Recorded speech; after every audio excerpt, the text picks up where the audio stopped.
Breaking news, ఏపీలో record స్థాయి జాతీయ నిర్మాణ పనులు జరిగాయి. బెంగళూరు, కడప, విజయవాడ ఎకనామిక్ కారిడార్ ఏకంగా 2 గిన్నెస్ రికార్డులను సాధించింది.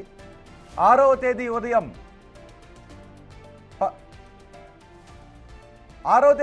నుంచి 11వ తేదీ వరకు వచ్చిన ఈ రోడ్డు నిర్మాణ పనులు జరిగాయి. 6 రోజుల్లో 52 కిలోమీటర్ల మేర రోడ్డు నిర్మాణం సాగింది. వీటి ద్వారా ఎన్హెచ్ఏకి గిన్నిస్ రికార్డులు లభించాయి.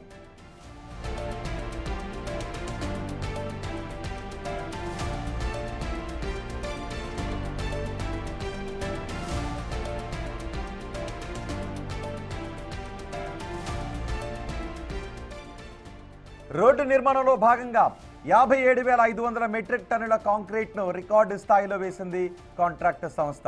ఇందుకోసం 70 టిప్పర్లు, 5 మిక్సింగ్ ప్లాంట్లు, 17 రోలర్లతో నిరంతరంగా రోడ్డు నిర్మాణాన్ని చేపట్టింది. నేషనల్ హైవే అథారిటీకి, రాష్ట్ర అధికారులకు, రాజ్పథ్ ఇన్ఫ్రాకాన్ సంస్థకు ముఖ్యమంత్రి చంద్రబాబు అభినందనలు తెలియజేశారు.